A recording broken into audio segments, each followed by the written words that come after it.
the Kokomi has decided to begin an indefinite protest at Ima Ketel. Kuraijam Atauba, Kokomi spokesperson, said this protest was initiated after a series of meetings and has decided to protest, demanding the government to take military actions against the armed group militants who are the perpetrators of crimes. They have also declared to shut down all central government offices as a mark of protest.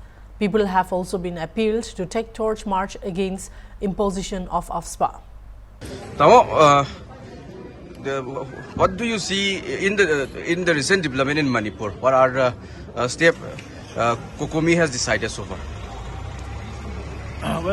Since the report of missing or kidnapped innocent women's and children's lives, dead bodies have been recovered from the river of Jiribam, the people of Manipur is in complete shock, and people have now started raising very serious questions to the government of India as well as to the government of Manipur as to what have they been doing, as they couldn't even rescue 6 innocent lives who have been kidnapped from broad daylight in front of CRPF and state police personnel.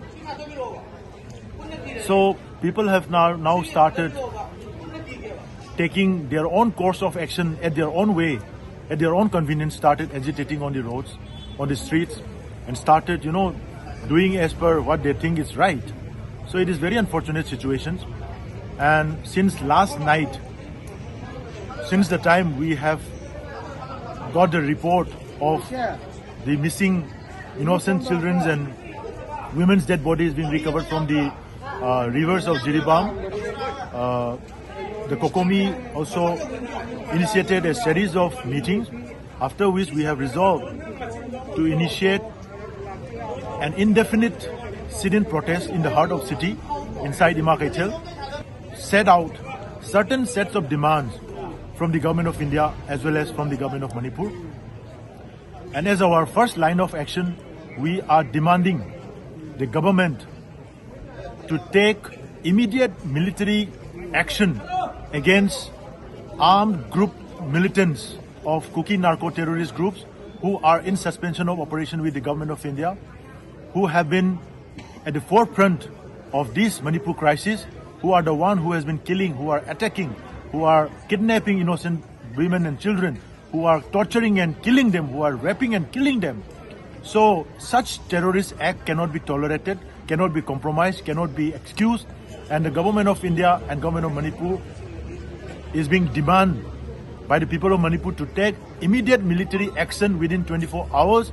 If that's not happened, then the people will take against the government of India as well as the people of against the government of Manipur. And as our second line of protest, we have declared complete shutdown of all central government sponsored government offices immediately from today itself, and following action will be taken up against the state legislatures as well as to many other kind of agitations. And as a mark of protest for sudden and surprisingly imposition of Armed Forces Special Powers Act in the selected non-hostile areas in the valley of Manipur by the government of India unilaterally, we have appealed the people of Manipur to carry out a long torch march in the evening starting from 7 p.m. demanding the immediate withdrawal of Armed Forces Special Powers Act from the newly reimposed 6 police stations in Valley region. About this 10 Kuki militants that has been gunned down by the CRPF, they have been today handed over. There was no DNA test as reported earlier. So what is your view on this? No, now people of Manipur has clearly understood that there is a collusion between the government of India, Ministry of Home Affairs, and those armed Kuki militants. They are colluding together and they are trying to save each other in all possible ways discreetly. These issues have now people understood, and now people will start taking stringent actions against the government of India very soon. Now lastly, your message for the people and for the government. We have appealed, we have invited all the people of Manipur from different corners of the state to come and join in this indefinite sit-in protest we are not going home until and unless some visible action has been taken up by the relevant government. If they don't do that, we are going to intensify our course of action every day. Tama, yesterday you met Chief Minister. I suppose you met Chief Minister. What is the line of negotiation like? No, we only set an ultimatum regarding the safe rescue of those innocent women and children. We just forwarded, we just sent a representation through the Chief Minister to the Prime Minister of India, and they couldn't materialize it. So people are not happy with that, and therefore our agitations has now immediately started.